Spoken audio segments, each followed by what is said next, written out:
What's going on, everyone? Welcome to another episode of Culture 316. I am one of your hosts and producers, Jordan Ahisi. Joined by your co-host Mo. What is up, people? And thank you guys so much for tuning in for another episode. I believe this is episode 31. This is our Crown Jewel edition where we're going to be giving our predictions as well as talk about some other stuff that's been going on in the world of wrestling. We have a special announcement, and no, it has nothing to do with what Tony Khan had to say or do, and it is more important than anything he had to say or do. That is that we have a 316 space this Saturday for Crown Jewel. Starts 15 minutes before the show starts, so be sure to follow us on Twitter. And if you want to build community with us online, be sure to do that and join us on our 316 space. It's surely going to be a lot of fun. As far as regular announcements, if you're watching on YouTube, be sure to like, comment, and subscribe. If you're listening on Apple Podcasts or Spotify Podcasts, be sure to like as well as give us a 5 stars, because this is how our show grows in popularity amongst you guys. So we're not going to waste any more time. We're going to get right into the show. This past week, Becky Lynch announced that she will be releasing a new book on March 26, 2024. The Man, Not Your Average Girl. We know that Becky Lynch just came off of a 42-day reign as the NXT Women's Championship, where she had 5 defenses before dropping the title to Lyra Valkyria. I don't even want to pronounce her name. To Lyra. And now she's releasing a book. I just kind of wanted to know what your impressions were of all of this. And to kind of talk, how do you feel about Becky Lynch releasing her own book? I got no issue with her releasing a book. I think she's the perfect person that could write a book that I want to listen to. But the idea that this happened after she decided to, in my still opinion, selfishly go to NXT and take the title and have a title reign, I'm like, all right, did she just do all this shit to put her goddamn book over? Like, she didn't need to do that. She could have done it on the main roster. It's kind of weird timing, if you ask me. Um, I still think it's gonna be a good book. Yeah, I do think it's a good book, but I'm just like, all right, like you basically did this to put yourself over. Cute, cute. Now, I think it's gonna be an interesting read in the sense that like Becky Lynch has a really odd like career come up. I think like last time I checked, they said she was like a flight attendant before this, like while she was wrestling. Like she had such a weird arc to becoming a wrestler that I am interested in reading through her stories. And I actually am interested in possibly checking out the book itself. I just still think the timing is sus, if you ask me. It feels like she did it on purpose because she saw all my tweets slandering her, and she just decided, well, you know what I'm gonna do to top it off? I'm gonna end it with a book, bitch. But what do you think about it, Jordan? I personally think that it's great. Like you said, she had a very, very interesting arc, considering everything that she went through. If you haven't done so, I would highly recommend anyone who is interested in the Becky Lynch story to watch her 24, her WWE 24. I think it's one of the best WWE 24s that was ever done during that WWE Network era. As far as, do I think that she went to NXT to put the book over? Not necessarily. Because if this book is being announced now, that means that it's been done for a while, which means that 9 times out of 10, if it wasn't announced now, it's probably going to be announced sooner. I don't think that it really has much to do with anything, considering Becky wasn't even on NXT this past week. So I don't think it has anything to do with her NXT title reign at all. I don't think it has anything to do with her defenses. I think it's just one of those, it was just like the natural next step. I feel like if you look at kind of where all the 4 horsewomen are in their careers, it's, I don't want to say coming to a close, but like there's a whole new crop of women that are coming up now. And I feel like this is kind of a different stage in all 4 horsewomen's lives, right? Like obviously Mercedes is in New Japan. Bailey is still kind of a very much a mentor role in Damage Control. Charlotte is Charlotte. And Becky is Becky. And like when you think about like everything that they've been able to do and accomplish over the past 10 years, they're kind of in a different space career-wise. and I feel like they're in a space where they're kind of passing the torch to the next generation of women. And so when you're passing the torch, it's a great time to begin to tell your story. So I think that Becky's book is going to be a good read. I'll be very, very intrigued to see what the contents are. As far as like her NXT title reign, I still, in my opinion, I think that the NXT Women's Championship over the past 42 days, I mean, she said it. She said it on TV. She defended her title more than Roman did. She defended her title more than there was somebody else she name Rhea dropped. She Ripley. defended, huh? Rhea Ripley. She called Yeah, out Rhea she Ripley. defended her title more than Rhea. She defended her title more than Roman, which is true. And she went down to NXT, and regardless of how it could have been selfish or whatever the case may be, she gave good matches. She put people over. She was, you know what I'm saying? Like, she did her deed. She did what she had to do, and she gave that belt to someone who needed the belt. So I don't think it was selfish, but I do think that the book and the title reign are separate. And, that's just my opinion on that. But I want to know how you guys feel about the book. Are you going to be purchasing your copy of The Man, Not Your Average Girl? Let us know in the comments below, where we're going to be moving on. So, Brian Danielson looks like he's going to be on the shelf for a bit. Reports have been words. Reports have been circulating and have stated that it seems that he has fractured his orbital bone. I believe it was SE Scoops. Don't quote me on it. I believe it was SE Scoops or Fightful that said that he had suffered the injury after a interaction with Andrade. I don't remember if it was a match or just a segment. Considering that AEW has been booking Brian Danielson as a special attraction, do you think that this injury was as a result of bad booking, or do you think it was just wrong place, wrong time on behalf of, the talents involved? I mean, it's wrestling. Shit is always gonna happen, and this man's on his way out on a wrestling tour, so he kind of consented to all these bookings and working with all these people.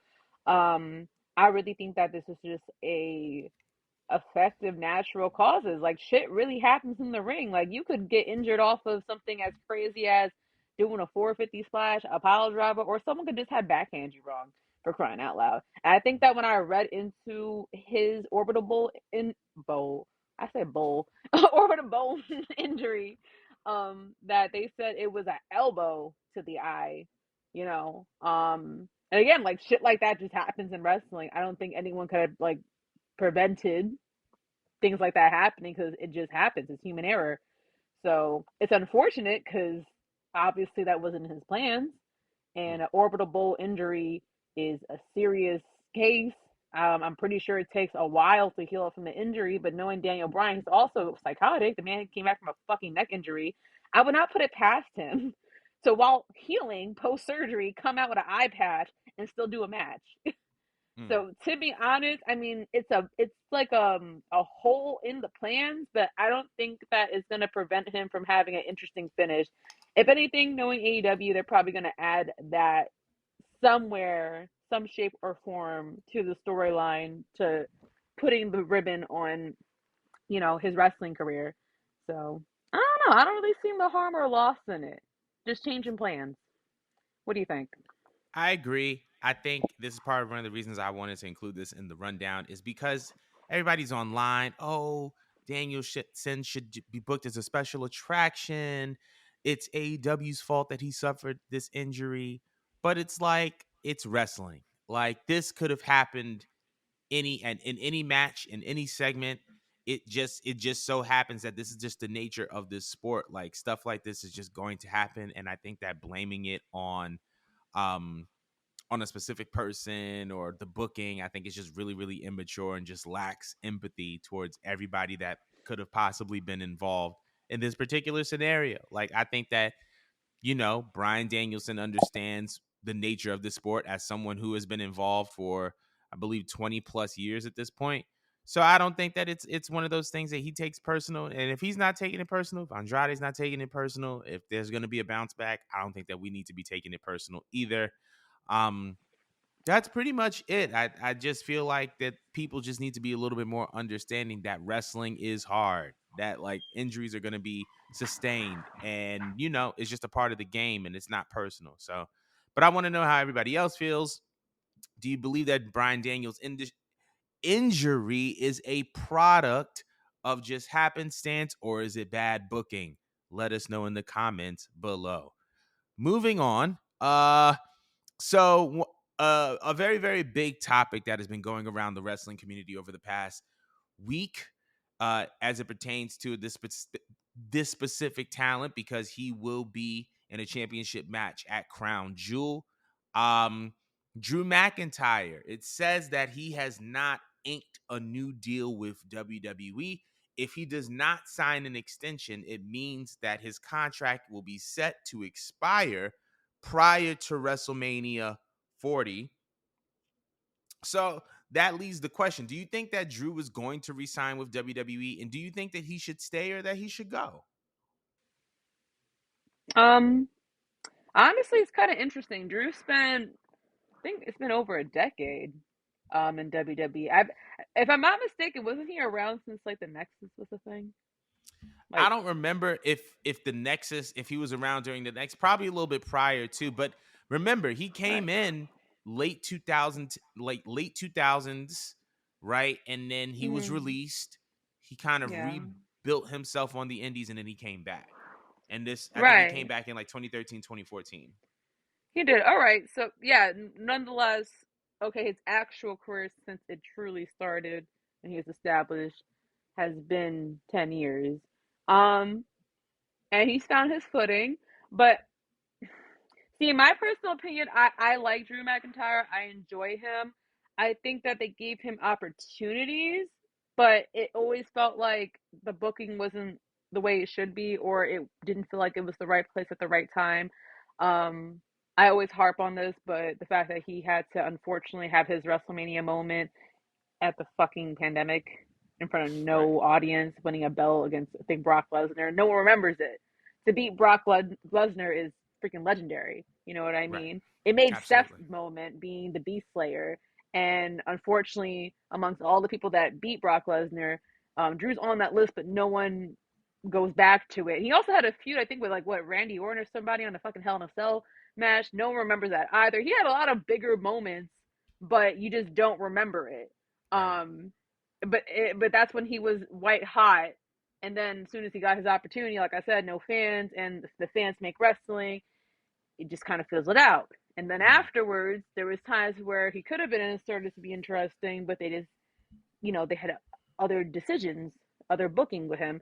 I feel like he's worthy of having an actual, real title run in front of a live crowd, and I feel like if you give us that on his way out, that I wouldn't mind if he wanted to go elsewhere, just experiment. 'Cause, I mean, he's been dealing with WWE for how long? Yeah.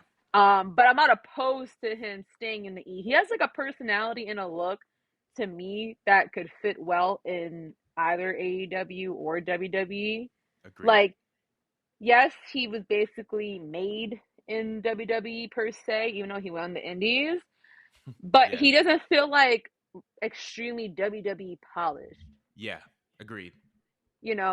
Something about him does have a little bit of that rugged indie feel that I feel like would work in AEW, not on Saturday night. Maybe actually no, he could do Saturday night if he wanted to, but he could also deal with like the fictitious, corny stuff that they do on Wednesday, like because Hmm. he has that in his personality.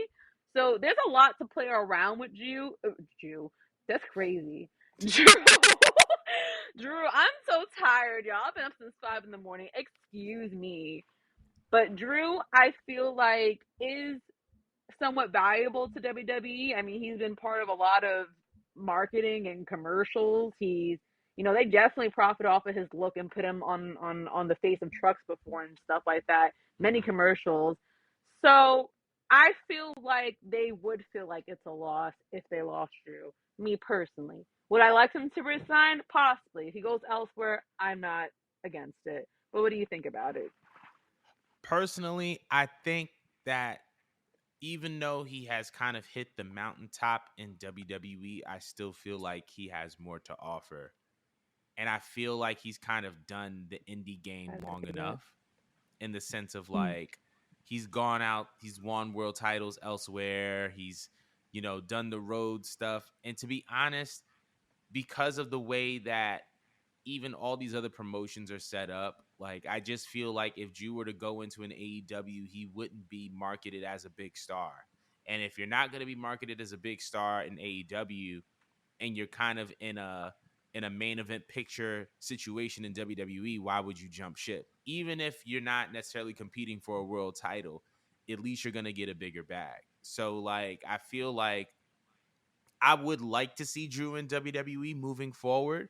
I think that another thing to kind of highly consider is that because now WWE is under new management and ownership than before, that's definitely going to affect his contract situation as far as how much money he's going to be offered. So I think that's something to kind of keep a pulse on. But I would want to see Drew in WWE. I would want to see Drew in WWE for a long time. I feel like there's still other things that he can do, other matchups that he can be a part of, especially since like they kind of solidified who he is now. He's the Batman of WWE, right? They said it in a promo. Cody Rhodes is Superman. Drew is Batman. So it's like, okay, now that he's Batman, what would a Batman in WWE do? I feel like we still haven't been able to see that yet, and I think that we can have a chance to kind of see that be translate on screen a little bit more now that we have like a solidified identity. So we'll see what happens with them. But we want to know how you guys feel about this. Is Drew McIntyre staying in WWE after WrestleMania 40, or is he leaving prior to? Let us know in the comments below. So Mo's favorite uncle, Eddie Kingston, had an interview recently with Adrian Hernandez, and he was opening up and talking about mental health. And he was asked, like, why are you so adamant in speaking about mental health? He has brought it up in the Players Tribune article that came out a couple of years ago. And when he asked, he gave this quote: "Because I lost a lot of friends who didn't talk about it, who hid it, and a couple of friends committed suicide. A couple of friends went on a little run and got killed by others. You know what I mean? Because they didn't talk about it." And that's the end of the quote. How do you feel about Eddie Kingston kind of continuing to open up about mental health issues and challenges, especially in the professional wrestling space? Well, another thing I actually wanted to add to your quotes is how he did mention in that same clip how um, in his household, his father made sure to check in for his mental health because his father unfortunately lost many people. He's lost family members and friends due to also suicide or just, again, unfortunate events.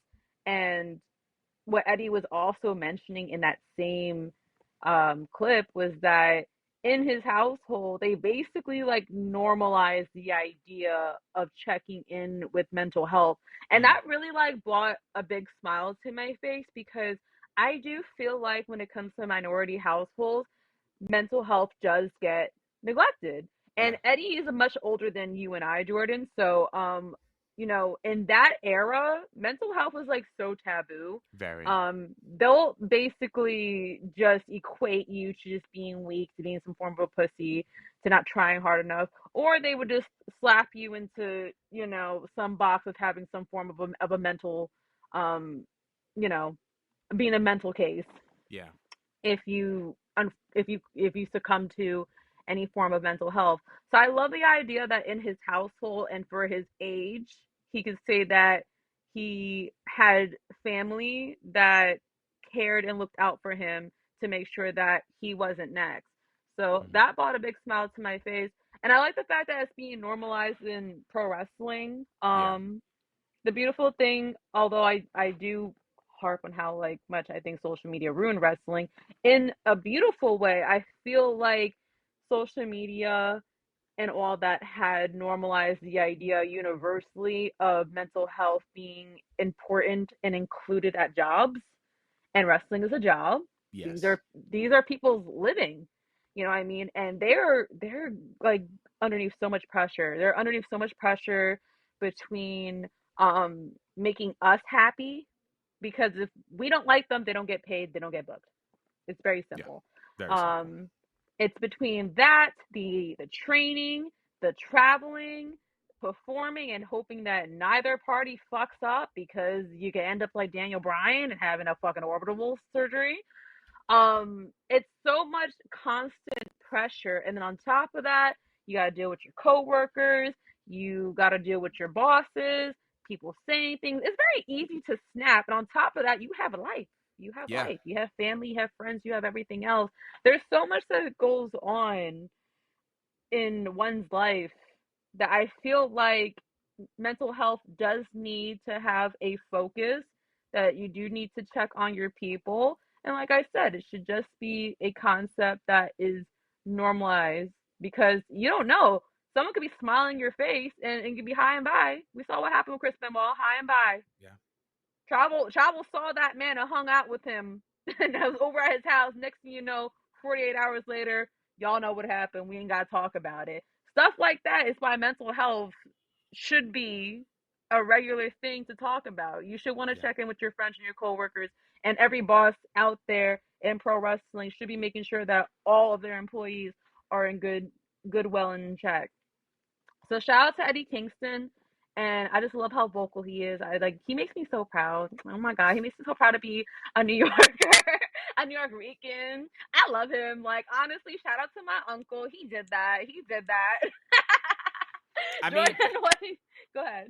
I was gonna say, like, to kind of build off of what you were saying, like, he is a lot older than us, and that generation has a lot of stigmas um attached to mental health. Not just that you're weak, but also that you can possibly be crazy or that you could be out of your mind. But in reality, it's like we all, as human beings at this big age, have gone through a substantial amount of trauma. We have survived a pandemic. We have Yeah. survived terrorist attacks, a recession. Like the amount of things that human beings have had to endure within the past 25 years are not uh, aren't anything like it's unlike anything we've ever seen in human history, the things that we've had to endure and experience in the past 25 years. And that's not taking into account things that are happening within our own social circles, things that are happening within our families. And because of that, it's very, very, very important, in my opinion, to open up about mental health and to open up about mental illness, because we are all affected by it in some way, shape, or form. And it's great to see someone like Eddie Kingston, who is a roughneck, real New Yorker, talk about this and open up about this, because if he can talk about mental health, then it can create this space for other people to feel comfortable talking about mental health. And I think that that's really what it boils down to.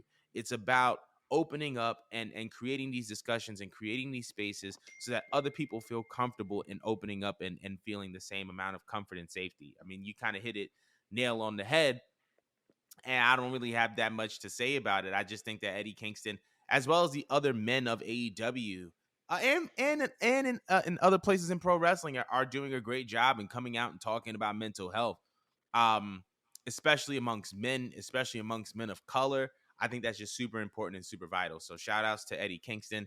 But let us know how you feel about Eddie Kingston discussing mental illness, discussing mental health in the comments below. Woo! But we're gonna move on, because this Saturday at 10 a.m. Pacific Standard Time, 1 p.m. Eastern Standard Time, we got WWE Crown Jewel coming live from Saudi Arabia. It's a stat card. There's a lot going on. We're not even going to waste any more time. We're going to get right into this card and into our predictions. Once again, if you can, join us 316 Space this Saturday. Don't be late. Anyway, we're going to start from the Wake your bottom of the asses card. up. For the United States Championship, we have Rey Mysterio versus Logan Paul. Who do we got? I feel like it'd be great if you put Logan Paul over. Just saying. That's kind of like your future WWE star for the next generation. Can't lose with that one. I'm gonna go with Logan. You know, I'm gonna go with you. I think Logan Paul is gonna take that. I think Logan Paul is definitely gonna take that title. So I'm gonna go with Logan Paul as a lock for the US championship. Next match, we're gonna go with, for the WWE Women's Championship, Io Sky, the champion, versus Bianca Belair, the challenger. Who do we have? Hmm. I mean, it's Bianca. I can't see Bianca coming back and losing just because, like, Bianca's like the John Cena of WWE. I feel Mm, like she would take that title, and then they would have Jade come out and deal with Bianca first. mm. Has it been confirmed if she actually is in NXT or she's dealing with NXT or is she just there just to be nosy? As far as Jade, it looks like Jade is going to be involved in NXT. I mean, by the way that she was kind of watching that NXT Women's Title match, one can assume that she's going to go after that championship. So I think that it's kind of confirmed that she's going to be in WWE.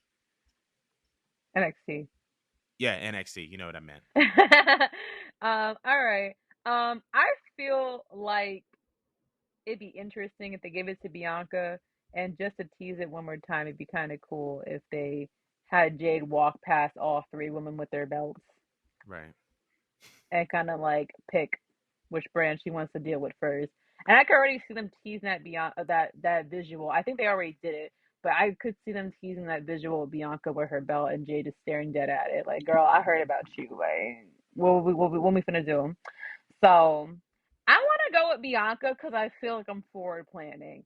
I don't know where they're gonna go right ahead with Io personally. Like, I'm enjoying her, but I also don't perceive them getting Io a super long reign. Like, I feel like Mm. they're gonna like cap that off at like 90 days or something. I'm gonna say Bianca. I'm gonna go with Bianca as well. I feel like Bianca. I feel like this is the story kind of writes itself considering how she lost the title to Mm. EO via a Money in the Bank cash in when she was injured. So I think the story kind of writes itself. I think she's gonna win in Saudi Arabia. Um, Mm. Next match: John Cena versus Solo Sikoa. Who do we have? Mr. Durutu versus Solo Sokola. Mr. Doodoo Doo is crazy. I need y'all to understand that instead of just calling him by his real wrestling name, this woman said the first three notes of his theme song and said, "This is Doodoo Doo." Mr. Doodoo Doo. Like, that's crazy. Keep going, though. Keep going. I just had to point that out to the people who are watching and or listening. She's I nuts. yeah, I'm always playing, bro. Um, I feel like they're slowly building up Solo Sokoa, and John Cena is pretty much here to help, help and establish. So I'm gonna go with Solo. Okay. Hmm. Yeah, I'm gonna go with Solo. No Turutu. I'm gonna go. I'm gonna go with you. I'm gonna go with Solo. I just want to point out also that I love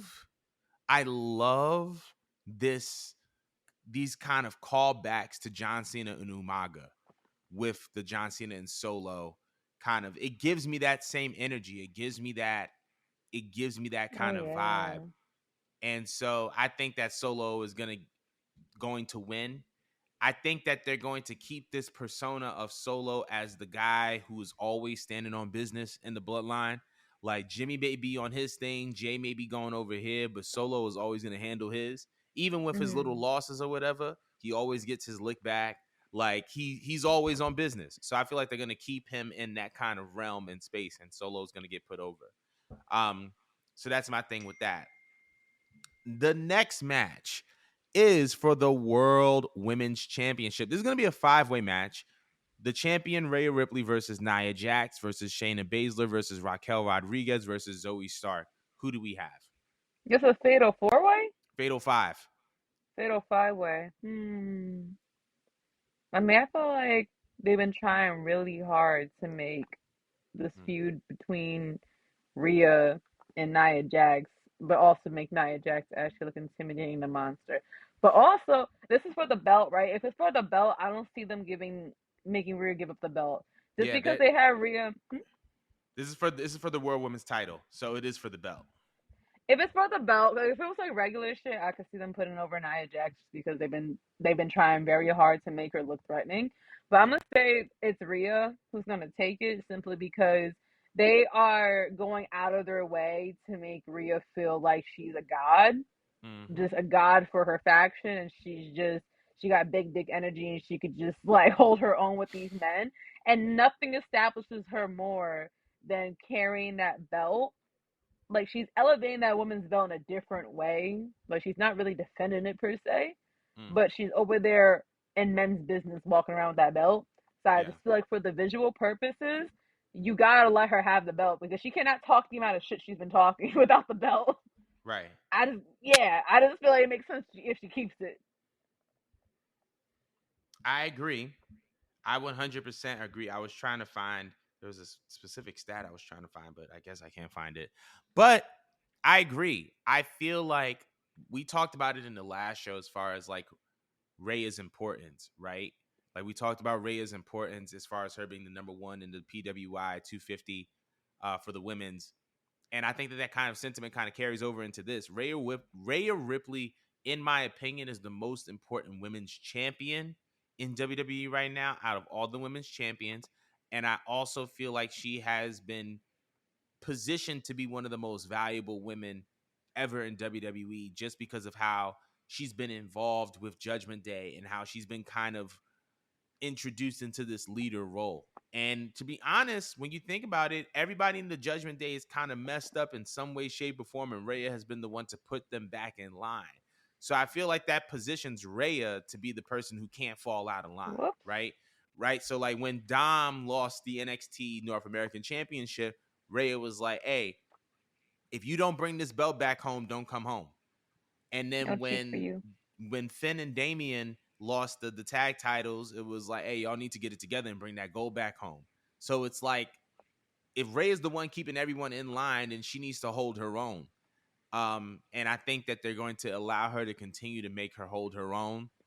And so that's the reason why I think she's going to be winning this match. But moving on, we have the World Heavyweight Championship match between Seth Rollins and Drew McIntyre. Who do we have? That'd be a really nice way to put Drew over and give Mm, him the type of run that he's been needing. And I mm. feel like Seth is such like a giving person, especially at this point in his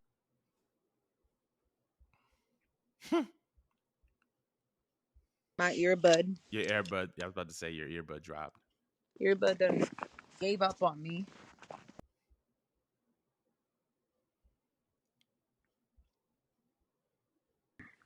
Back at it again. My apologies, folks. My earbud just quit on me. So as I was saying, Seth Rollins is at a point in his career where he is in this beautiful position where he could really do no wrong. He's over. Right. Everyone loves him no matter what. All he gets to do is come out and put on classics and bomb ass fits. Like, yo, he's just it. Like, he's living his best life. He doesn't have to try hard anymore. Right. Everything that he touches just elevates. Kind of Absolutely. like with the Miz. Anything he deals with, it comes out better afterward. So Right. I feel like if they know Drew is nearing the end of his contract, and if I was WWE and I wanted to sway somebody, I'd give you a nice little title run with the newest belt that we have. Why not? Mm. And I think what better time than now? Don't they have a show heading into? This is the show heading into in London, right? Not London. In Europe. I don't believe so. No, this is the Saudi No, show. Don't they Bash have of another show? Berlin. Yeah, there we go. Sorry, my Bash of brain's Berlin is become next fuzzy. summer. That's next summer. Next That next is summer. that isn't until like August 31st, I believe, of next year. Okay, but don't you think it'd be fire if you actually gave this man like a real run? I think so, but at the same time, I feel like that means that he would have to hold it from now until then. And I don't see Drew holding it from now until then. I feel I like they never strike while also iron's hot. I also feel as if Seth is going to have something for Mania regarding this title because I feel like every time it comes to Mania, with the exception of the Money in the Bank cash in at 31, he hasn't been able to main event. And I feel like this time he's going to have a main event match at Mania. And I think it's going to involve the title. So I think on the strength of that, I think that Seth Rollins is actually going to win the match. I think that Seth is going to win. I think Drew is going to still be around. I don't know what the involvement is, but I just don't think that Drew is going to win the title. I just don't see it happening. And I could be wrong. I would be pleasantly surprised. I could be wrong. But moving into the main event, we have the undisputed WWE Universal Championship on the line between Roman Reigns and LA Knight. Who do you have? This one I had a hard time with because I feel like ever since I saw Cody give Roman the eye, I feel like they're preparing for Cody to like still be like the underdog, and actually Yeah. be the one to take out Roman. So as much as I would like LA Knight, especially considering that they like had John Cena in his corner, which only made him look even way better than he already does. You know what I mean? And they've been like putting on a show with their fucking promos. Let me tell you. So I Yeah. feel like they're trying to let us down and piss us off. Yeah. They definitely want to. I don't think that the same way with Cody. I really don't think that they're going to give us what we want soon. And if LA Knight loses, that's only going to make him look even more like a babyface. Plus, at the same time, the crowd that they're in front of, they're going to want to make them happy by giving it to the big stars. So I think that they're going to give it to Roman, and LA Knight is probably going to have to go back in line and go work somewhere else. No disrespect to him. I actually like him a lot. I actually agree. I think that Roman is going to come out on top. However, I do want to say that I feel like Roman has been using this feud to put LA Knight over Definitely. and letting him have his moments, letting him get his promos off, showcasing his strengths. I feel like because of the moments that Roman has given LA Knight doesn't need to win the championship in order to be a big star. And so I think that's really the most valuable thing in all this is creating a star, creating someone who can add value to anywhere they are at on the card. And LA Knight is that talent. I just feel like he has to be in stories that complement his value and add value to what he's already doing. And I feel like he's not going to win this match, but I feel like he is going to have a series of moments that are going to make you believe this guy is going to be a future world champion. It's just not now. So that concludes our Crown Jewel predictions. Let us know how y'all feel about the Crown Jewel in the comments below. But that concludes our show for this week. Once again, thank you guys so much for joining. Thank you guys so much for listening. We'll be back next week, and we'll be back with our 316 space this upcoming Saturday for Crown Jewel. Be sure to hop on at Culture 316 15 minutes before the show starts, and we'll be there building community with you guys. But once again, thank you guys so much, and we'll see y'all next week.